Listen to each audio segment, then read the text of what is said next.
কথা জানানোর জন্য গতকাল জেপিসি বৈঠকে তোমার বাড়ি কোথায় বাপ?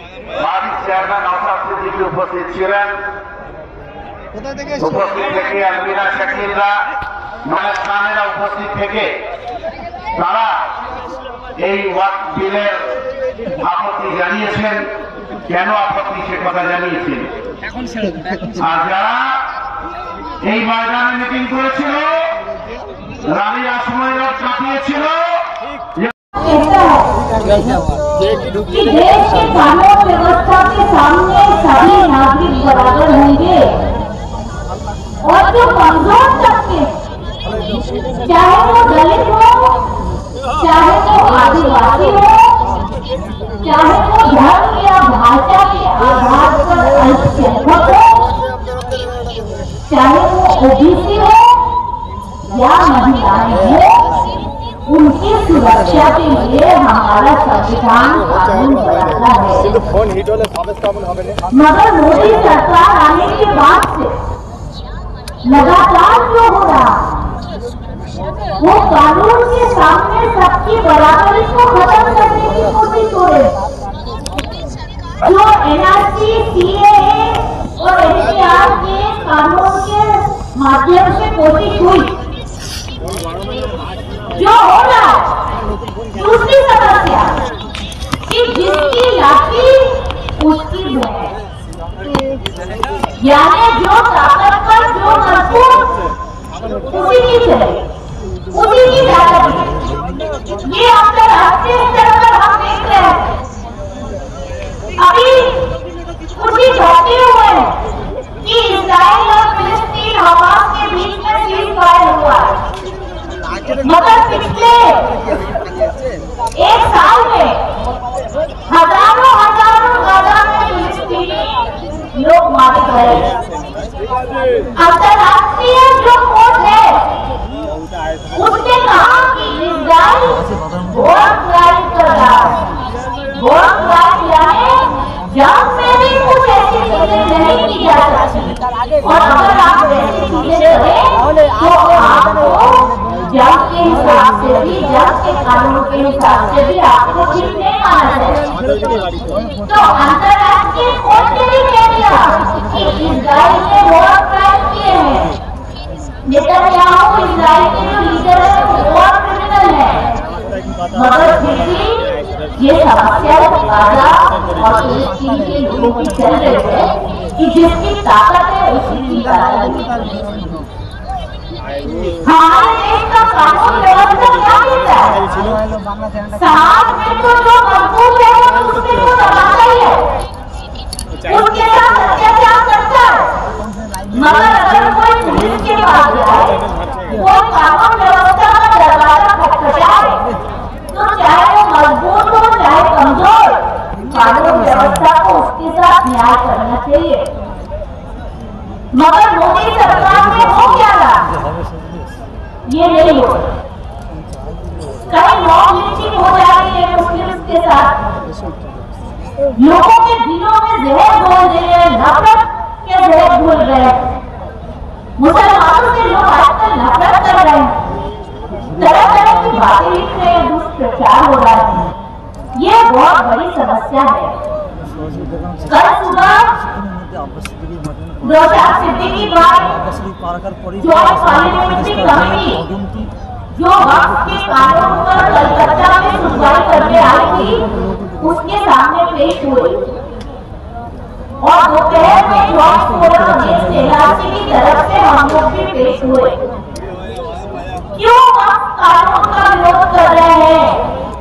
क्योंकि ये कानून हमारे देश के संविधान के विरोध में है। क्यों? क्योंकि हमारे देश के संविधान के सामने सभी धर्म बराबर हैं। आज हर धर्म की अपनी धार्मिक संपत्ति है, यानी संपत्ति सिर्फ अकेला कोई उसका मालिक है ऐसा नहीं।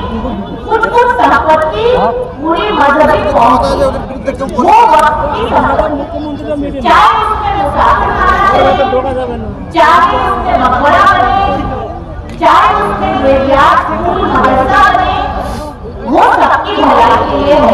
और ऐसी संपत्ति हिंदू, सिख, ईसाई सबने सारे धर्मों की, मगर सब धर्मों की बात अलग और सिर्फ वक्त के लिए आज ऐसा कानून लाया जा रहा है कि वक्त के चलाने में, धार्मिक संपत्ति को चलाने में जो किसी ने खैरात की, जो चैरिटेबल संपत्ति है, ऐसी संपत्ति को चलाने में मुसलमान नहीं होने चाहिए, कम होने चाहिए, गैर मुस्लिम होने चाहिए। मगर जितने कानून बाकी धर्मों की संपत्तियों के लिए है, उन कानूनों में लिखा है कि इस संपत्ति को चलाने वाले उस धर्म के मानने वाले ही होंगे। तो फिर ये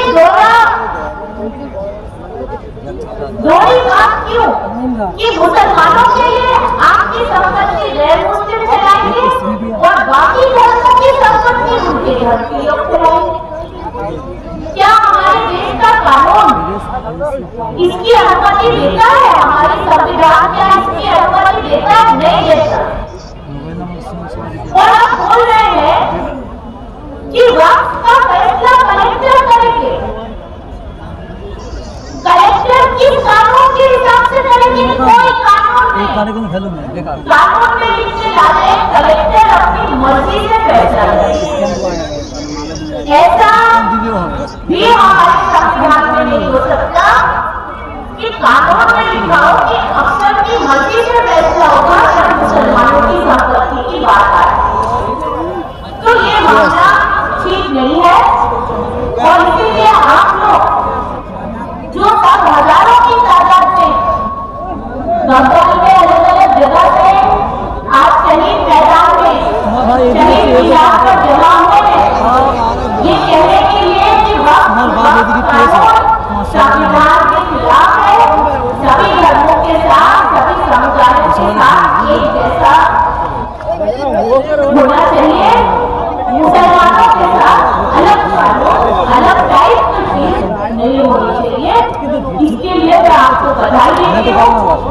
और दूसरी बात, कल ही हाई कोर्ट में फैसला आया और उस फैसले से क्या हुआ?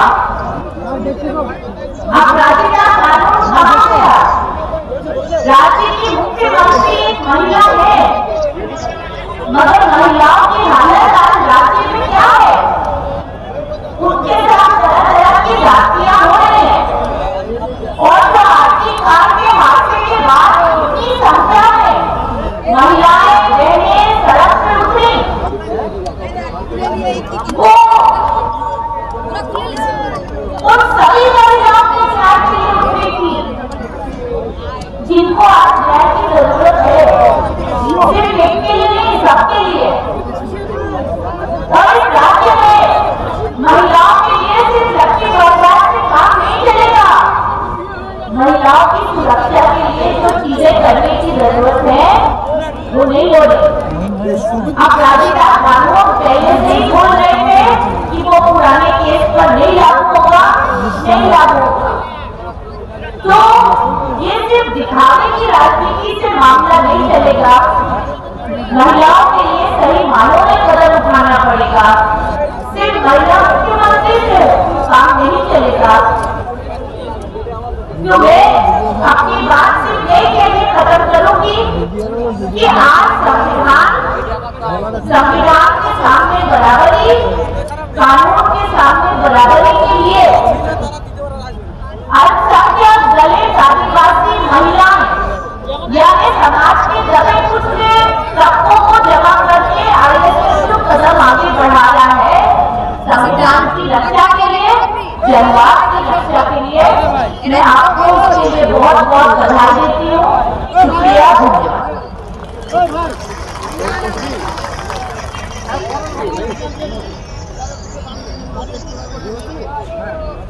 धन्यवाद।